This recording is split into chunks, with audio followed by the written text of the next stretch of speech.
Good evening, our NTTP colleagues. This is our second tag for January 2022 for the demonstrates Atfiyah, Umraniya, and south of Giza. Today we will speak about two main parts in our session. We'll speak about lesson planning. We'll have views over 3 points. First, teaching approaches history.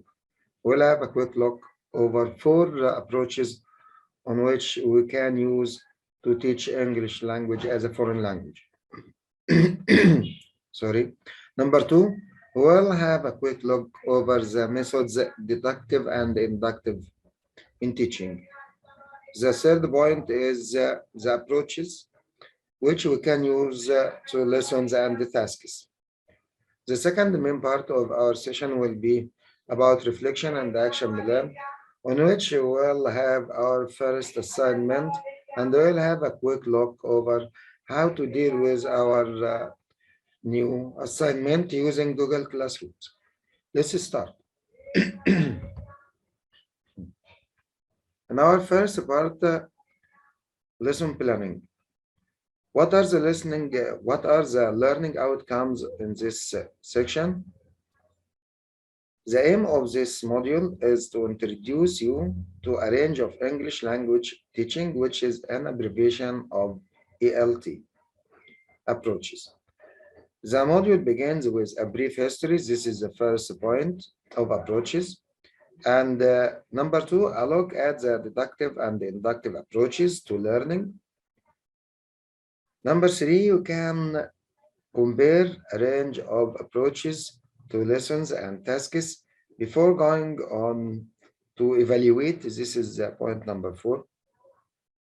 This in relation to your own learners and the context. You can apply this on your class and your work. So by the end of this module, you will be able to 1. Identify inductive and deductive approaches to learning. 2. Summarize a range of English language teaching approaches. 3.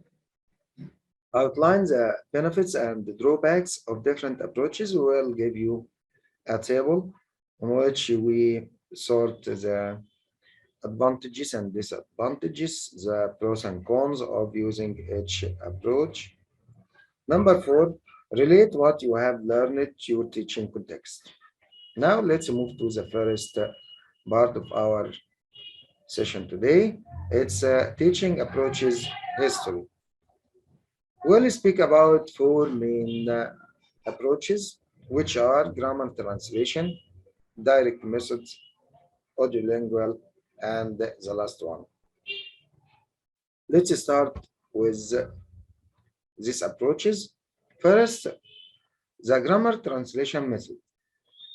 It is a method of teaching foreign languages derived from the classical method of teaching Greek and Latin. So it was associated with teaching these very old languages. So in grammar translation classes, students learn grammatical rules. So you as a teacher give them the grammatical rule, explain it to them, and then apply those rules by translating sentences between the target language and the native language. To simplify, it's only used to translate from the mother tongue to another language and vice versa. So it was concerned mainly by translation and the grammar rule. That was the first approach in which we learned ELT. The second one is the direct method of teaching. It was developed as a response to the grammar translation method to overcome the drawbacks or the troubleshooting related to the first approach, which is the grammar translation method. It sought to emerge the learner in the same way as when a first language is learned.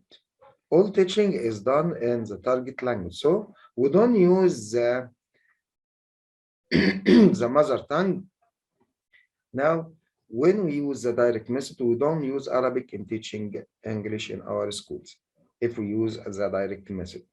Grammar is taught inductively, and you will have a lot of information related to inductive after a while. There is a focus on speaking and listening. I think this is the most strengthful point in this method or approach because it focuses on two main skills of the four skills. We all know that each language has four skills, which are reading, writing, speaking, and listening. I think speaking and listening are the most important of the four. So this approach concentrates on them. And the only useful everyday language is two.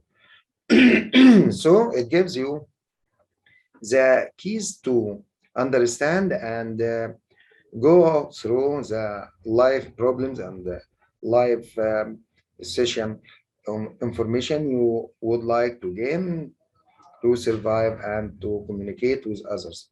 The weakness in the direct method is its assumption that the second language can be learned in exactly the same way as the first language.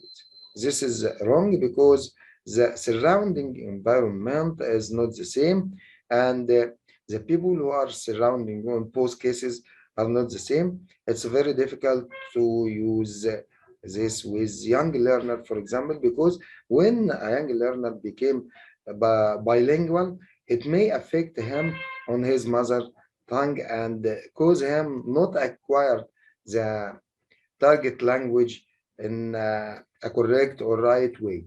When in fact the conditions under which the second language is learned are very different, right? As we have already said. Let's move to the third approach, which is the audiolingual method. It's a method of foreign language teaching which emphasizes the teaching of listening and speaking like the previous approach. And listening and speaking before reading and writing.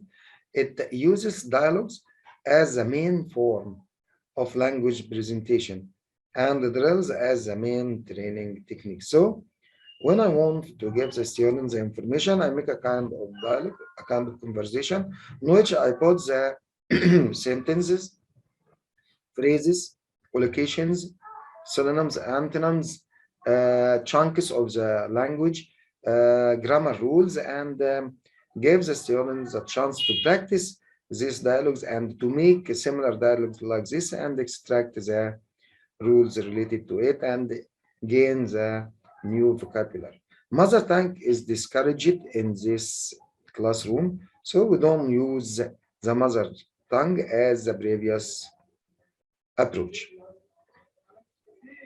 The last one is a communicative approach. Is based on the idea that learning language successfully comes through having to communicate real meaning. So we put the learners in real life problems and push them to use the language in dealing with these life problems. When learners are involved in real communication, their natural strategies for language acquisition will be used, and this will allow them to learn to use the language. As we say, if you put them or involve them in the situation, they could survive and gain the information needed to deal with all these situations. For example, practicing question forms by asking learners to find out personal information about their colleagues is an example of the communicative approach as it involves meaningful communication. For example, here you can divide your class into pairs and make them go around the class and prepare 3 or 4 questions in a paper. They try to ask each group about these 4 questions and collect the information in a piece of paper. You will find out that the first attempt, the students in the first attempt, the students are using the paper in their hands. After the second and the third attempt, they will start to use their minds and memorize the questions and the answers they are using. This makes them familiarize with the language and gives them a kind of confidence in using the language. If you try it at the beginning of a lesson or as ice-breaking in training, I think it's very beneficial in acquiring the language and giving the student or the trainees some kind of confidence. That was the first part of our session, the first point in it. It was the history of the approaches which are used in teaching English as a foreign language. Now let's move to the second part or to the second point of our session, which is the difference between deductive method and inductive methods in teaching. Let's see. The deductive approach in teaching language starts by giving learners rules, then examples, then practice. As usual, as we do in our classes, we write down a sentence on the board. For example, when one is speaking about the second if conditional, we write down the sentence and write down the rule under this sentence and give the students some more examples. After that, we ask them to answer some questions related to this rule. So it's a teacher-centered approach. We have got two main concepts in dealing with teaching: learner-centered approach and teacher-centered approach. In teacher-centered approach, the teacher is the main focus, the donor of the information. He is all in all. He gives the students the structure, he gives the student the explanation, the examples, and they ask them and they waited for the answer, direct them, give them feedback, and all what's needed in the class or the lesson the teacher gives. But on the other hand, the learner-centered approach, you give the students or the learner more concentration and they makes him involved in the learning process so he can learn and acquire information more efficiently. Let's return back to the deductive approach. It's a teacher-centered approach to presenting new content. This is compared with an inductive approach, which starts with examples and asks the learner to find rules. So in the inductive approach, you give them an example and ask them to elicit the rule throughout this example. And hence is more learner-centered. So the inductive approach is learner-centered. In the deductive approach, it's explicit, but we'll find out that in the inductive approach, it's implicit. Let's have an example related to deductive approach. The form and use of third if conditional is explained to learners. Then they have a gap fill exercise to complete. Then prepare their own examples. So I first give them example, a rule, ask them a question, and then to find out the rule.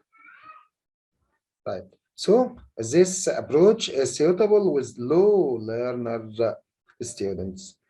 You can use it in the first stages of teaching, like primary 1 to 4. Let's move to the other approach, is inductive approach. An inductive approach to teaching language starts with examples and asks learners to find rules. So I give them examples, but I don't explain the rules. I ask the students to explain the rules or elicit the rules throughout the repeated examples. I can give them some hints to help them find out the rule or modify the examples to make them think more efficiently. It can be compared with a deductive approach that starts by giving learners rules, then examples, then practice. In this inductive approach, it's implicit, it's learner-centered, as we said.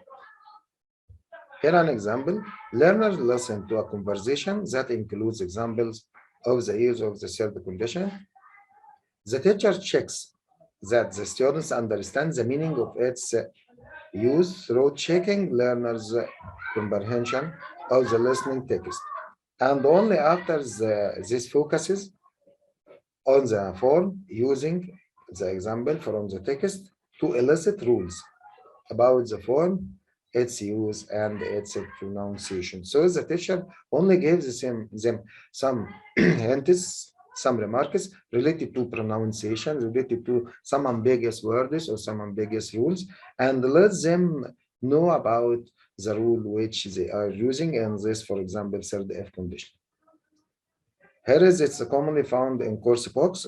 We found it when we are dealing with a course written on a box and form a part of general strategy to engage learners in what they learn. So you immerse the learners in teaching and learning, and this is very important for gaining the information and memorizing them. That was the second point. So the first point we have dealt with was the history of English language teaching. And then we spoke about deductive and the inductive approach. Now let's move to the third and the main point. It's approaches to lessons and tasks. Here we will use these approaches when we are teaching our students within the class and when we are preparing for our lesson plan. We have six different approaches, which are PPP, TBL, TTT, TPR, LA, and GD. We'll know shortly these abbreviations and what are they. Let's start with the first one. It's a PPP. It's abbreviated for presentation, practice, and production. I think this is very close to what we are doing in our preparation for our lesson plans. It's divided to three parts: presentation, practice, and production. The first part, as we see, is presentation, in which we do 4 points: warming up. We give them an example as warming up. B, actual presentation. We go through the lesson and explain the lesson. 3, checking understanding by giving them example and asking them some questions. D, teacher highlights meaning, form, and pronunciation. The teacher gives the students some remarks related to pronunciation, the form, and the very important things in the lesson. After that, we move to the second part of the lesson, which is practice. Here is the first point is controlled guided practice. The teachers give them an example of work together, for example, work in pairs or in groups or individually. He gives them an example to answer. In a certain rules, he gives them the rule on which they can answer this question.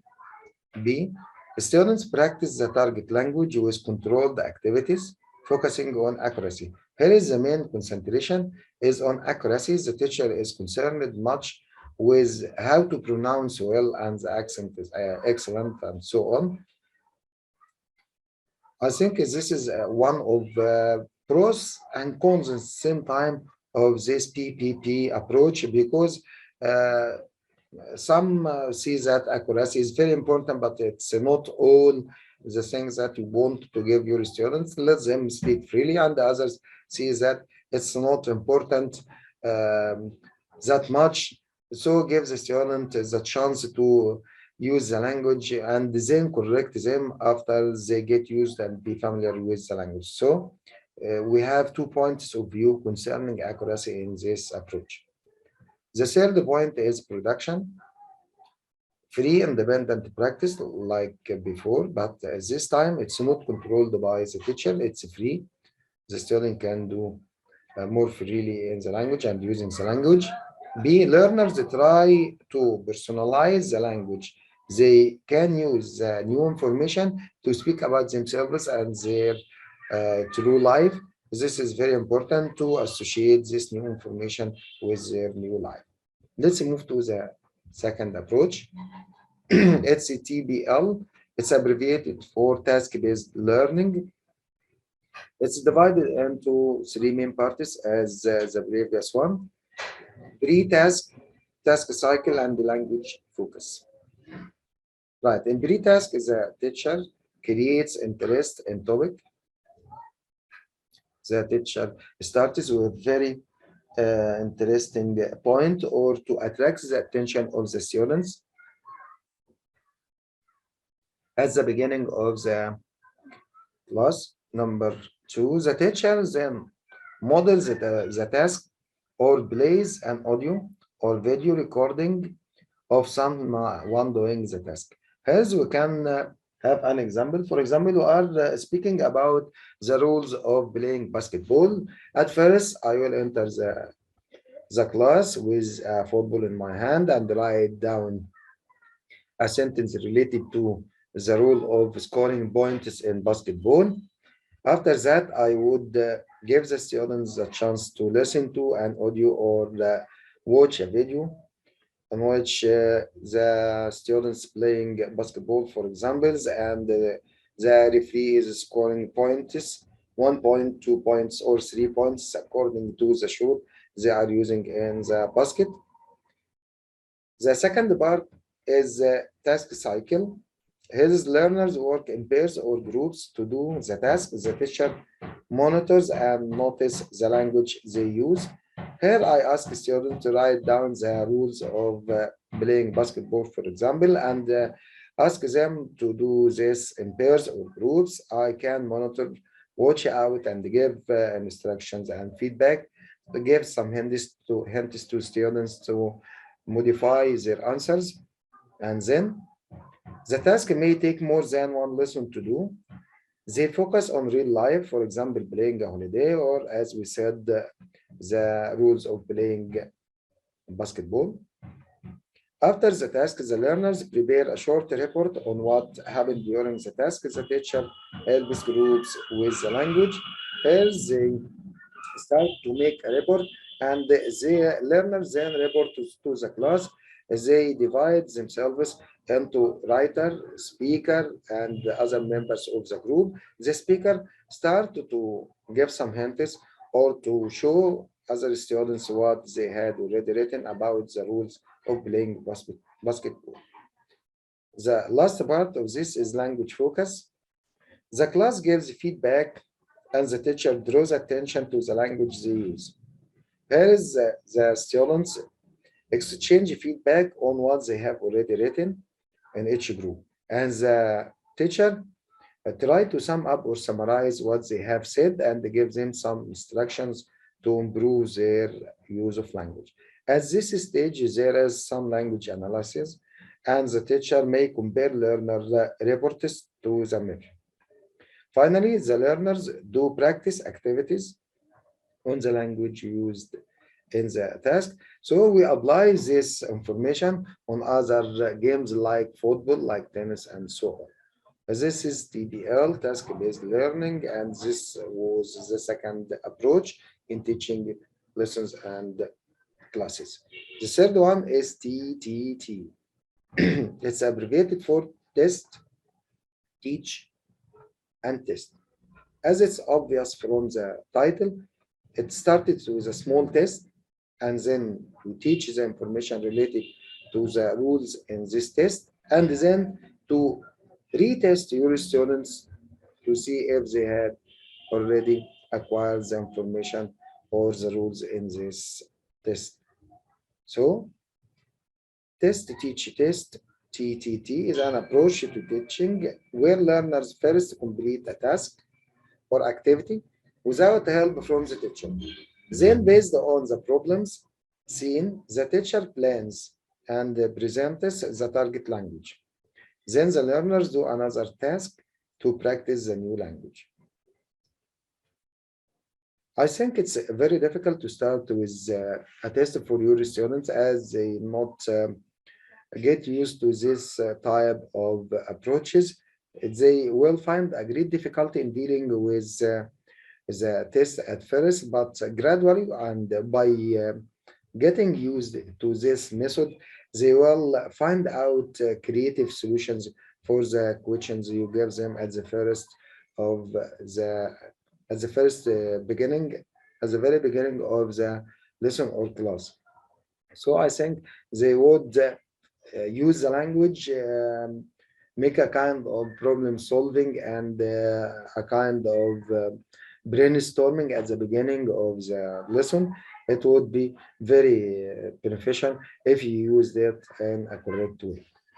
Let's move to the fourth approach, SCPR, total physical response.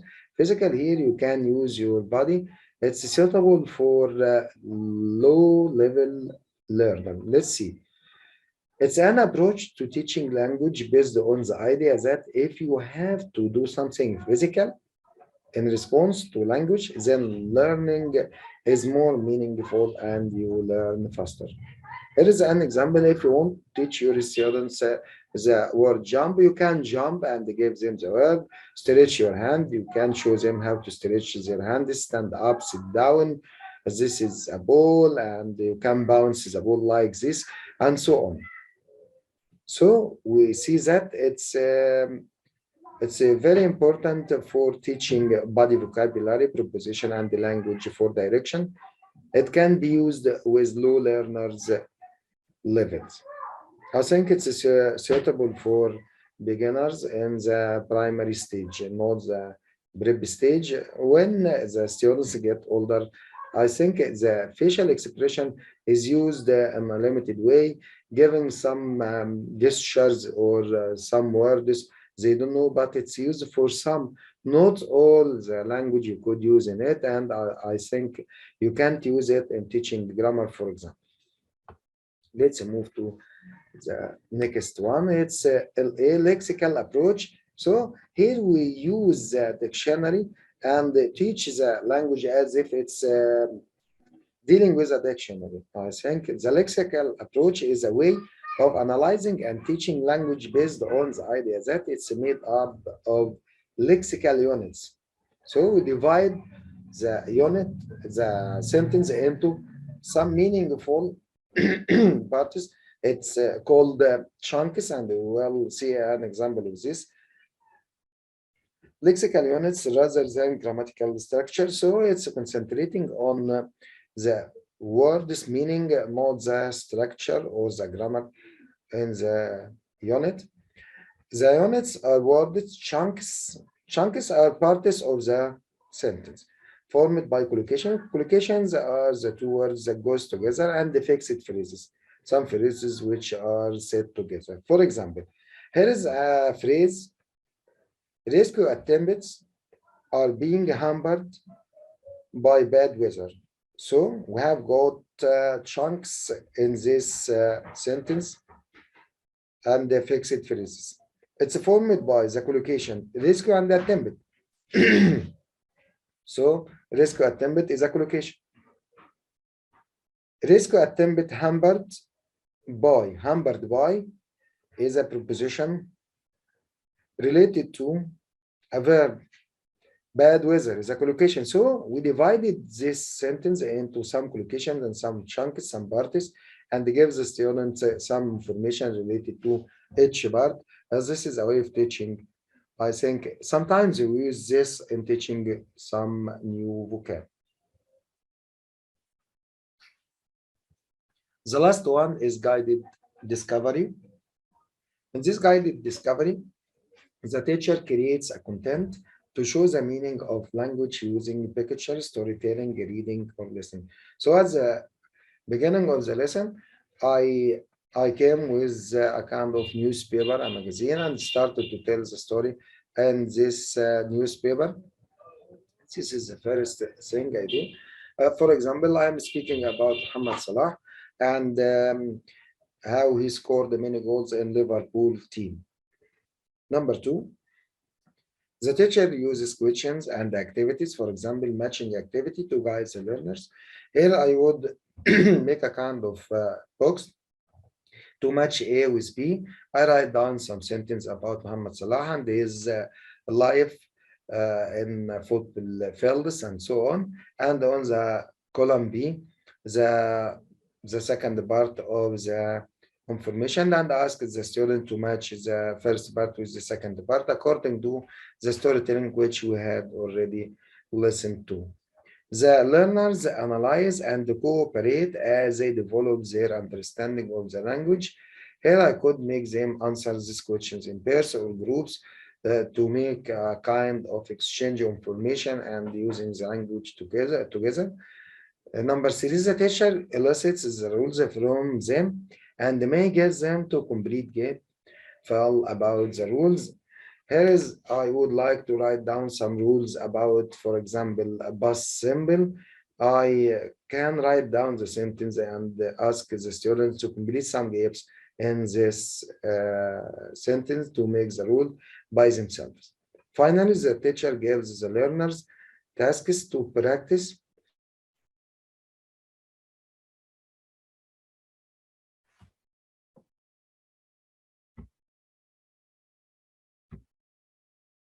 Fourth and fifth grade, right? Now let's move to the other part, which is the second part of our session today. Here is a kind of summarizing of the approaches we have already spoken about and the benefits and drawbacks of each one. If it's deductive or inductive, you can use presentation. I will put the presentation on the YouTube channel. You can use it. Finally, this is the second part. It's reflection and action plan. Here is your assignment for the first time. I will ask you to answer these questions. You will have two tasks. I put them already on the Google Classroom related to our sessions. You can download the file, answer the two questions or two tasks on the file, and re-upload it on the Google Classroom, our Google Classroom. I will mark it and give you a feedback on the file and send you the mark on your email account. You will find your mark. And this is the two tasks. The first task is to write down red, yellow, or green in front of the four learning outcomes. You can write down R for red, Y for yellow, and G for green on the file. I will give you the file on our WhatsApp group if you can't download it from our Google Classroom group. The second task is related to a lesson from New Hello English for Preparatory School Year 1 first term. This is Unit 5, Lesson 2, page 47. You have to answer these three questions on the file and re-upload it. This is the end of our session today. I wish you the best of luck. Until we meet again in our third tag, goodbye.